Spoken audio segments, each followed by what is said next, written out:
Hello, my people. I Trowe Salute. Happy New Week once again. I beg this video, like and follow this my page if you know about NATV NG. Go my YouTube channel, NATV Hangout, subscribe, like the channel, turn the notification bell so that anytime I drop video, you will get notification. And help me share this video, like this video, so that Facebook and YouTube go suggest them for other people.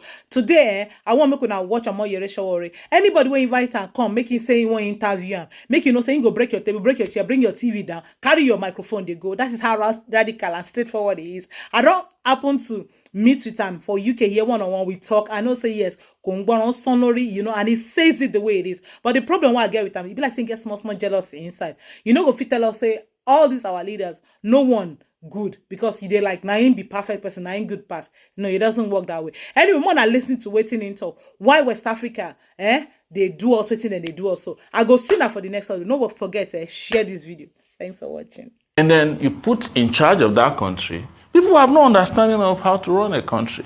You have a US that has maybe only 20 ministers. We have 42 here in Nigeria. The US is a country of 350 million people and a economy that is in trillions. They have maybe 100 and something senators. Here, with an economy of a state, equivalent of a state in the US, we have 109 senators and how many House of Assembly, National Assembly members. All these guys are just wasting resources that should belong to the people. And then we have population. Population has become a blessing to countries. China is blessed with population. They are using it positively. India is blessed with population. But Nigeria has 200 million people. It is not the population that is the problem. It's the population of the thieves that is Nigeria's problem. They are not many, but they are the ones who have access to resources that should belong to everybody. How did we get to this conversation that I'm breaking down to you? Is the question you asked me about leadership. Those who ran Nigeria in the 60s, after independence, they were in their 20s.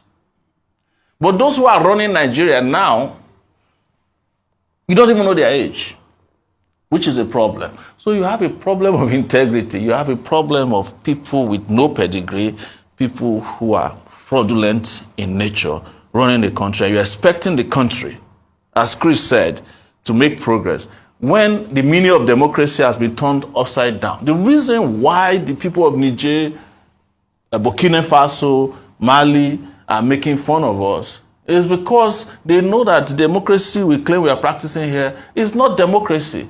So what is the difference between a coup plotter in army uniform and a coup plotter in civilian garb? They are the same. The moment you cannot have an organized, free and fair election with integrity, you have no moral right to discuss democracy anywhere in the world, even if it is in Palau, one of the smallest countries in the world. They will make mockery of. That's why we're a joke on the continent of on the West African coast. You know, said Nigeria president said we should go and invade Nigeria. But had Nigeria had credibility in leadership and integrity, you don't need to go to. You'll be a moral voice. You say to them, look, we are neighbors. I'm sorry, you cannot overthrow your government. Go and wait for another election. Look at them. They are saying they want 3 years. You know, I'm sure in 3 years' time, they would change either their uniform to Agbada. And what I find very sad about it is that in the midst of the conversation, we are still being controlled like marionettes by the West and the East Bloc.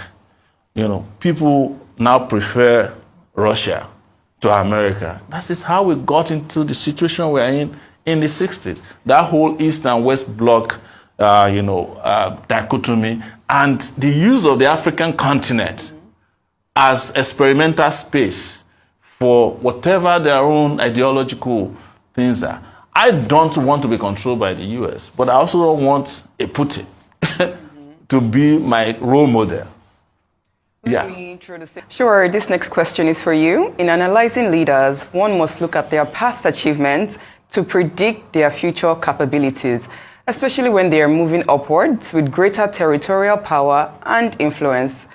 Tell me today if there's someone in Nigeria that you believed or still believe had that past achievement to be able to deliver results in the future on a presidential level. Oh. I have not seen any of the politicians in Nigeria who shown that they are capable of Since independence? Since independence. I'm talking about, maybe I'll show some kind of bias for Obafemi Awolowo, because without him, I probably wouldn't have gone to school in the southwestern part of Nigeria. He built a secondary school that I attended when only 6 kids used to go to secondary school in my village in Ondo State. In one day, after the school was announced, over 150 kids came out of the bush. Some of them couldn't fit into a shoe. Because why? That opportunity emerged. So I would say Obafemi Awolowo in the educational sector impressed me. And I would say biased. But every other leader that they taught me in primary school were great leaders. When I got to the university, we had to fight them on the streets. So even our history has a problem with telling the truth about these leaders. But I also must say that leadership is not only about political leadership alone. We had great leaders who trained us to be who we are today. People like Gani Fawemi, the Chima Obanis of this world, Bamidele Aturu. Femi Falana has been my lawyer since 1992, pro bono. They are leaders in their own right too. And we must continue to celebrate. And a number of young people now that I'm working with, we must continue to celebrate. If I say here, start mentioning names, we'll be here forever, because we must celebrate leaders in big places and small places so that we can find so that they can bubble to the surface. All the young people who risked their life during NSAS, all the young people who risked their life to drive the military out of power, likes of Mayegun Olusegun that Chris Nwokobi mentioned, Chris himself, Abdul, all those NANS leaders of those time, had we appreciated them and treated them the way they ought to be treated, they would probably be the leaders of this country today, and Nigeria will be better for it. But look at where we are. We keep recycling the same people who have failed Nigeria and Nigerians. And sometimes, as Chris was trying to say, we failed so badly that even when the opportunities come to be leaders, we don't have the confidence in ourselves to present ourselves as leaders. I would have preferred a Chris as a presidential candidate in 2023 than for him to be a spokesperson for the candidate he chose. And that's controversial because he has pedigree. I know him. But I don't know his candidate. I didn't know him during the pro-democracy era. In fact, he said publicly that he worked with the military, helping them to clear the port. But these are things we must confront. Like, we find ourselves so hemmed into different corners of this world, and Nigeria happened to us, that we don't even have the ability to present ourselves as leaders. When people like me present myself as, oh, you don't have experience. I'm asking, what experience do you need? The only experience I don't have is the experience of stealing. Oh, what have you done before? You have never governed the state. The people who govern the state, can you go to their state and spend a vacation there? Are there roads there? Are there schools there that is one of Africa's top 1,000 universities? Do you have hospitals there that they themselves can go to if they have a headache? The people who govern states before. So we always keep making that mistake. I think it has to do with judgment, even on our part. And that's why I love what Chris said, that those of us who went through the raw deal must now talk positively about a new deal.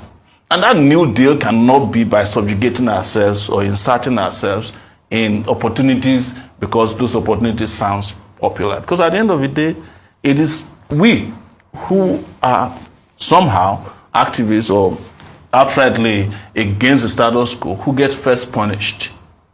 I've said it to many people in my private. Anybody that won the election among the people they claimed were the frontline candidates would have done the same things. They would have all removed subsidy, including Chris Nwokobia's candidate. He said he would remove subsidy. They would be doing the same thing. They would have appointed the same set of people to government. They are candidates in the National Assembly. They have candidates there. Have you heard any one of them said anything about the fuel crisis or the crisis confronting the country? They are busy collecting their own allowances. Just like the PDPs are collecting, the APs are collecting. They are fighting for positions that will enhance their own personal interests, their own candidates. And But again, it is important that these positions are very clear. That's why when people see me and say, oh, maybe you should go for a smaller position, you know, I don't think small. So I can't fit into a small place. I'm a person who thinks outside of the box. Are you getting my point? And what would a smaller position do to rectify Nigeria's problem when the people creating Nigeria's problem are in big positions? So to fix the problem, you must also take the biggest position so that you can solve the big problems afflicting and affecting the country. And at any rate, why should anybody say to some of us, I'm 52 years old, Chris is probably about my own age too, at 52, that we cannot govern a country that is just one state in America, when we have invented ideas, we have stood up for this country when we were in our 20s, we have put our life down on the line when nobody wanted to do it. So many of the people who are in Nigeria today in a position of leadership, when we were fighting against the military, they were hiding under their beds. The mistake the pro-democracy movement made was after 1999, we should not have just dispersed like that. But our position is that the democracy we saw in 1999 wasn't the democracy we fought for or we were fighting for. And we're right to a large extent. But what we should have done is to have stepped forward as far back as that period to take control of the reins of power and let people enjoy the benefits of democracy. We left it for people who had no idea how we fought for democracy, and this is what they are giving you now, what I call shegecracy.